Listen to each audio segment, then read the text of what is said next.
Hi, and we're back with another episode of A Woman Full of Soul. And we have Marla returning for the rest of her interview.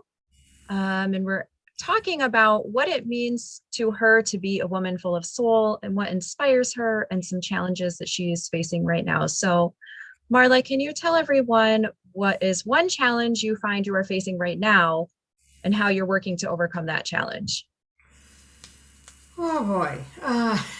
Yeah. Hmm. This is more of a personal challenge, Mm-hmm. and when I prepared for this, it was a different answer than I'm giving you now.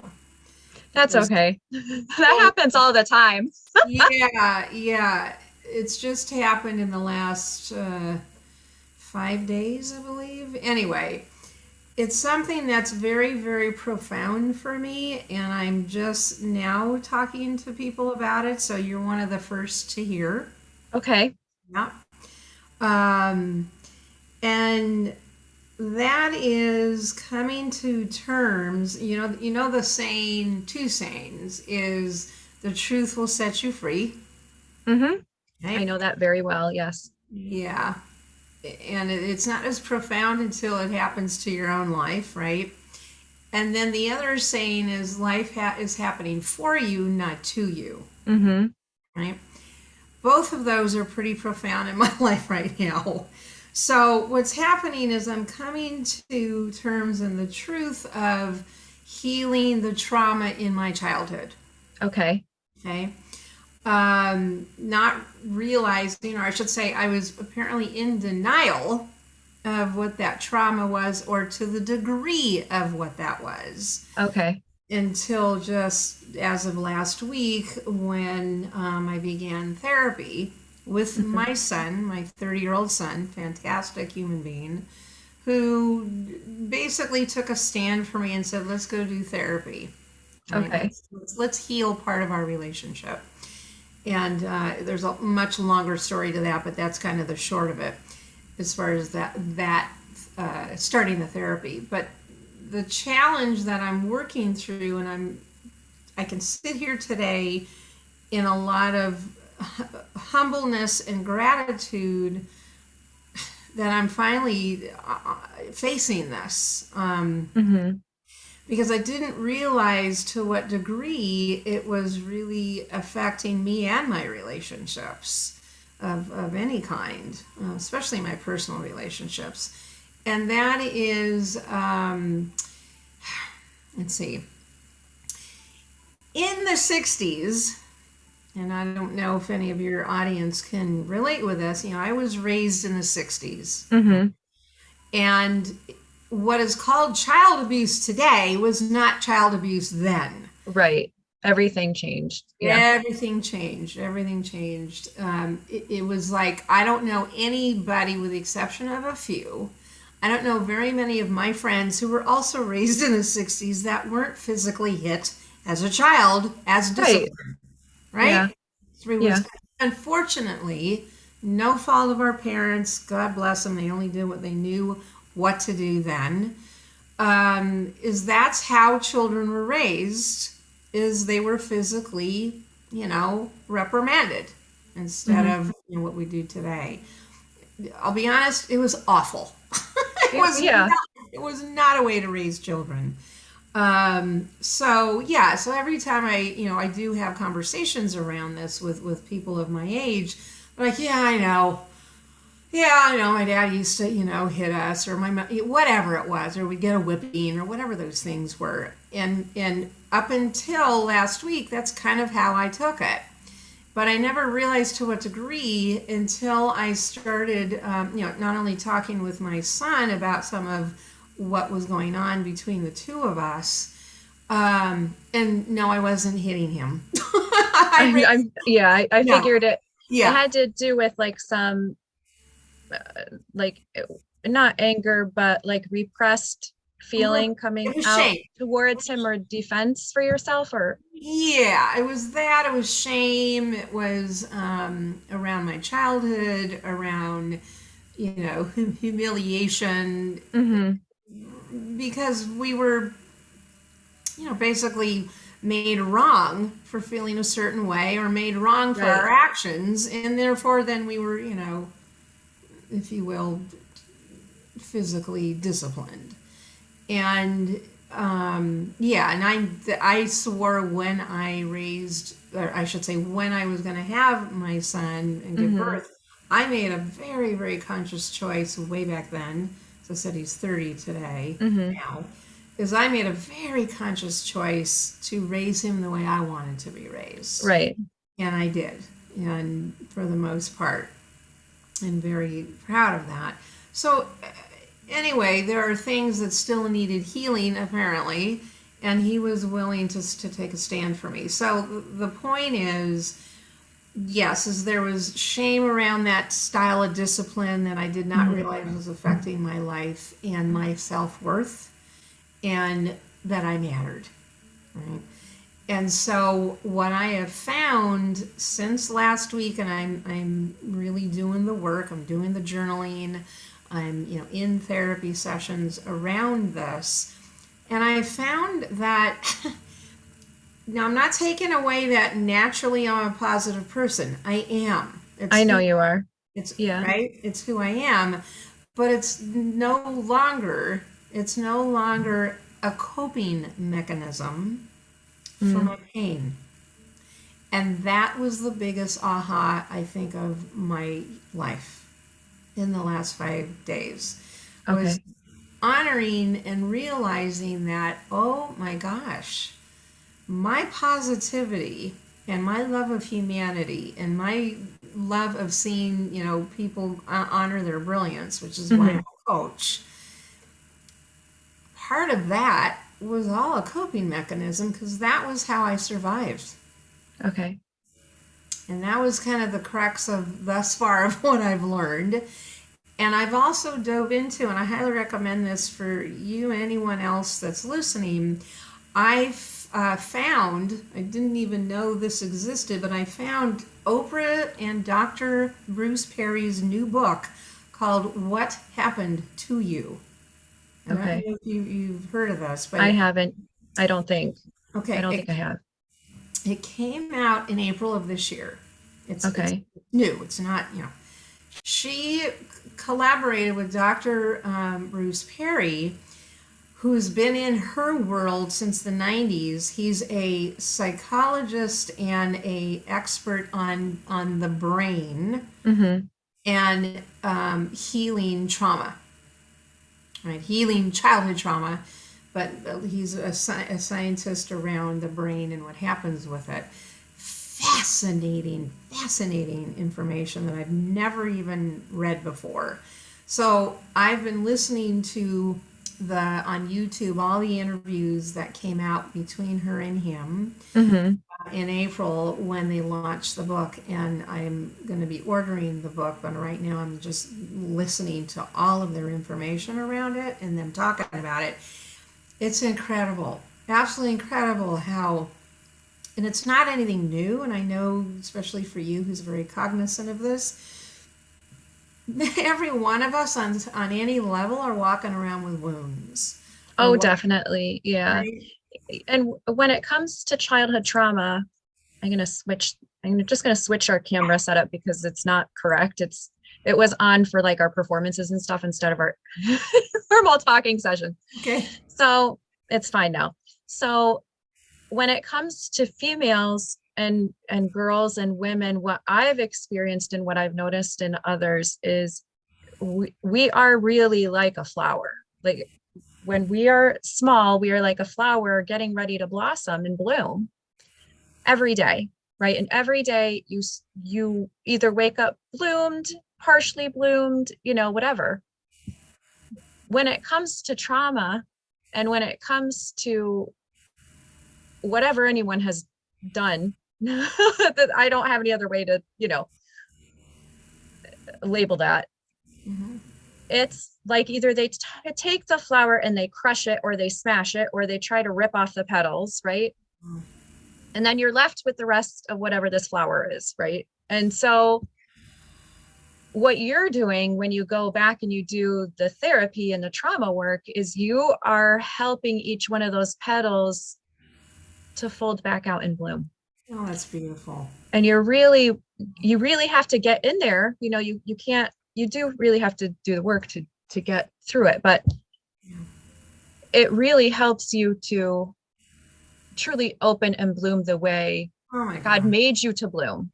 God wanted you to bloom. God inspired you to bloom, Yeah. even though other people said things or did things, and some people really bloom through their trauma too, but they always have to go back in. It's like, even if you see it as you're going back to smell the flower, you want there to be a beautiful fragrance with it. And part of that is going back and having that, the oil from the plant actually come out and present the aroma or the pollen. So That's a beautiful analogy. Yeah. it's saying my connection's unstable, but I'm not going to worry about it. So it takes Yeah. delicate work to get the petals to blossom, Oh, I'm right in the middle of it for all. sure. Right now, I'm in the middle of it all. And it's, like I said, it's incredibly, it's healing, but it's Hmm. very, very humbling. Yeah. Because the question I'm asking myself, and again, I know you and other listeners can relate with this, is who is Marla without Hmm. all the conditioning and the programming that got me to where I am today? Right? Hmm. Who really is Marla without all of that Hmm. conditioning? And so that therein lies the beautiful discovery Hmm. of, okay, so once I have come to terms with that, and Hmm. I'm definitely on the way, who am I? And how do I respond to life? Because that's a lot of what Oprah and Dr. Perry talk about Hmm. is, those conditions in programming and imprints affect our view on the world, obviously. Hmm.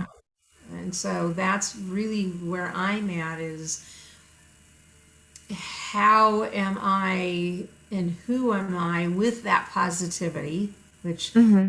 right now it feels a lot more, it feels cleaner, it feels more, even more authentic.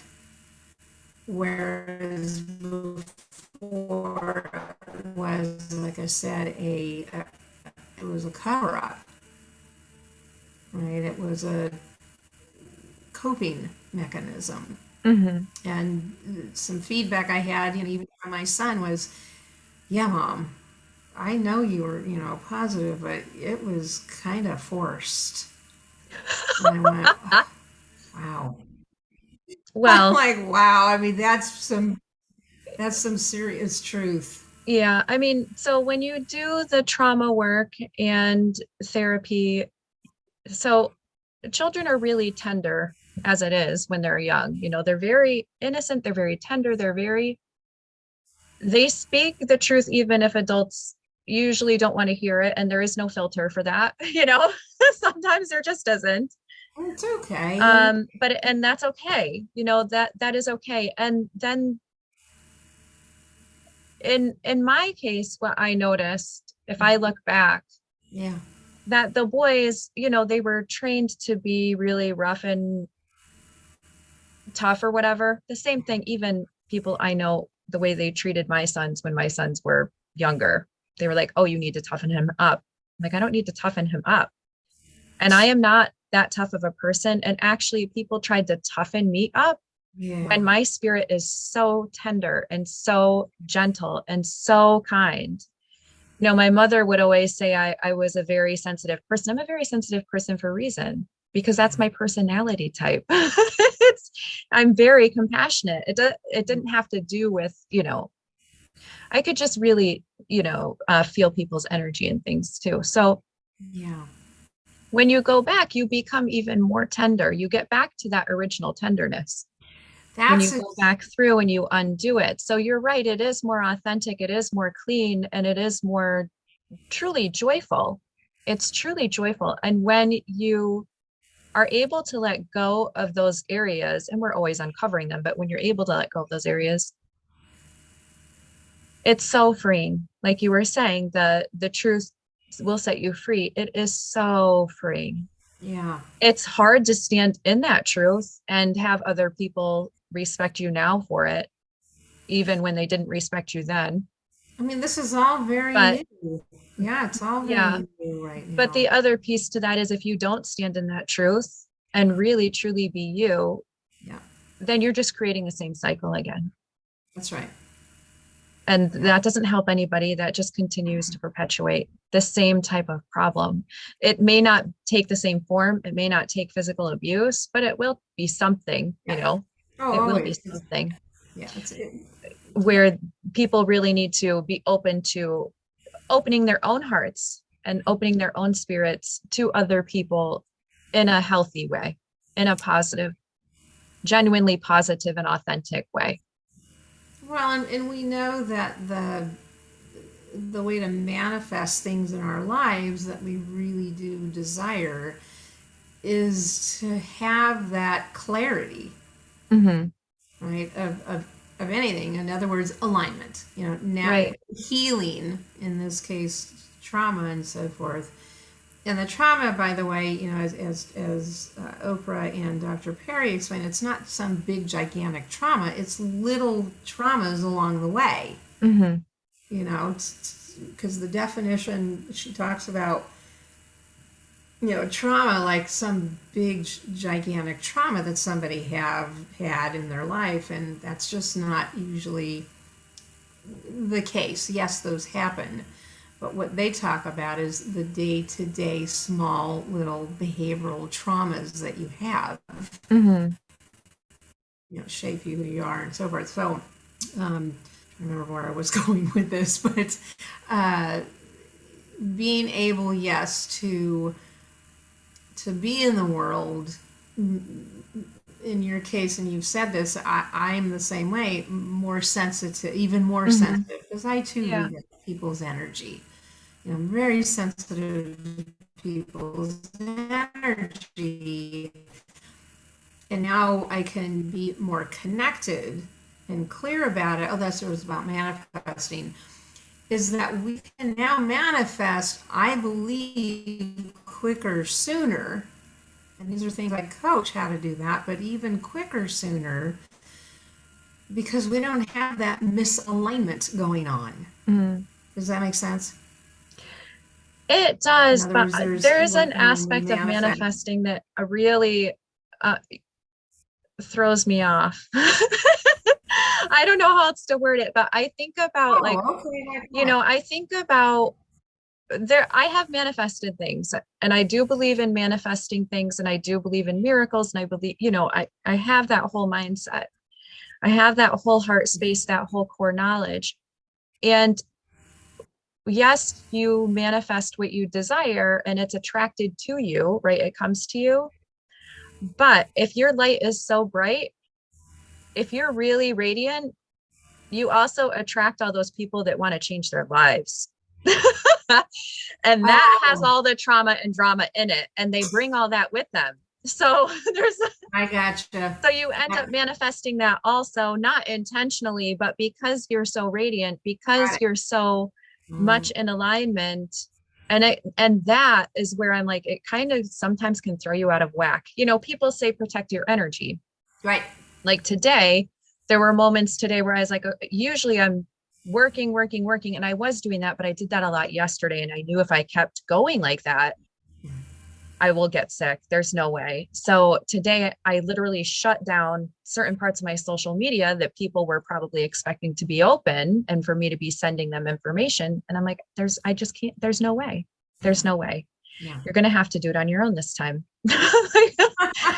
You And gotta they be. have like, yeah, they have all the plans that I've already sent them before, or all my previous conversations about the given topic. It's not hard to make a decision and find a path forward for something if you have all that already. But I'm just like, I had there when there's nothing left to give, there's nothing left to give. There It's you know. okay. Yeah. Hmm. but that comes with the manifesting That's too. called boundaries. Say it again. What'd you That say? makes so much sense. I said that makes so much sense. I absolutely hear what you have to say and I've said this to my clients that are, I call them, they're healers, if you will. They don't Mm-hmm. realize they are, but they are.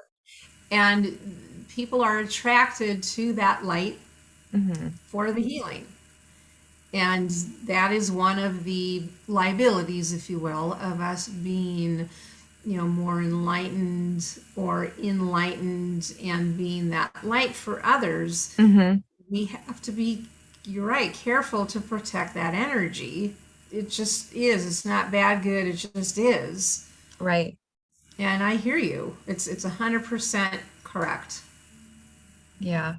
And Yeah. then also your baggage. You Yeah. have both to do. Yeah. But Yeah, it's quite a balance. I call it being energetically responsible, meaning, yes, it is. It right, is. protecting that energy because we're healers. Well, Yeah. and your son is clearly attracted to that too. There's an element in your son where he wanted to go with you, he was like, let's do this. Well, I think but knowing him, and let me reframe that, he's always been a very old soul. I've known this from the moment the guy was born. He's very emotionally intelligent. Mhm. Always been a high achiever. He's a wise old soul. So him wanting to do therapy was really for my well-being, not his. Right. And so he was being wise Hmm. and loving. Because men, what I've learned a lot with men, it's not necessarily what they say, but it's their actions, Right. like, that speak loudly for them. And that's what he was doing as a male Hmm. is, I'm going to do this for you, mom. You may not realize it right now. I mean, I'm just kind of putting this into context. Right. Once I realized what was going on, I thanked him. I said, oh, you did this for me. This wasn't about you and I. And so that's when the profoundness came out, as I went, oh, God. I mean, But it wow. heals him too, because he'll have a better understanding of who you are, how you became to be who you are, or what, Agreed. like if there's something inside of you that's caused you to respond in a certain way every time, he'll know the reason why Agreed. for himself, and he'll be able to make decisions for himself on how he wants to respond to things too.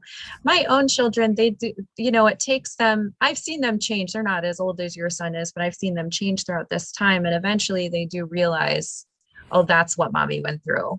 That's Yeah. what was happening then when I thought this was happening, or this Yep. is what was really going on. And then they're able to really see the whole picture and own it in their heart and know that it wasn't like, there's just certain things that are like, that was actually not about me like I thought it was. Yeah. you know Yeah. Mommy No, didn't make that decision because of me, she made that decision because of so and so. that's right. No, you're absolutely correct in that, because I didn't talk, and he has said this to me numerous times over the years. I didn't talk a lot about my childhood. I mean, Yeah. obviously he knew his grandparents and his cousins and so forth and so on, and aunts and uncles, but I purposely, because of my coping mechanism, um, there were some things sure I would talk about, but I didn't talk a lot about my childhood. Now that he's older and can understand, you're right, is now Hmm. he's understanding who I am. I had a conversation with him the other day about something, and I said, do you think that this is whatever it is that I was talking about, Hmm. that this is a fit for me? And he says, well, um, I don't know you any differently. So I don't know what you were like prior to that. and I'm giving kind of generalizations right Hmm. now, but it was a very fair answer. And I said, well, here's who I was prior to this time period that I was talking about. He goes, I was too young to really identify who you were then. Hmm. So that kind of goes with what you're saying is the therapy is definitely helping him better understand me Yeah. so that he knows it wasn't about him. Right. Well, and it creates what it really creates is understanding and deeper relationship with him too, Right. because Yeah. you're making a space to have the conversation. Yeah. That's really what it's about. I mean, Yeah. you're digging and you're doing the work, but you're also making the space to have the conversation. And when you're making the space to have the conversation, then they know. You know? Transformation happens. Yeah. Agreed. Yeah. Yeah. Yeah. Sometimes Okay. the boys don't like to have the conversations we have. I'm like, if I don't make the space to have the conversation, they're never going to know. And they need to know this so that they make better decisions for themselves, or, so Yes. that they understand why we have this dynamic, or, That's right. Yeah. Yeah. So there, you're right. There is a good benefit for him in this, which I, I will agree with you that I'm sure on some level he's like, I'm ready to finally understand why mom did X, Y, Z. You Yeah. know, Or now I get it. now I get it. Yeah. So that's the challenge, and to be continued. And I'm grateful that I'm learning again who is Marla without all of that conditioning and programming that wasn't serving me. I'm sure by the time you complete this chapter or part, you're going to have deep inner joy, and it's going to be authentic inner joy. I'm Agreed. sure of it, because you're going to get back to the essence of who you are. That's kind of the point in it. You know,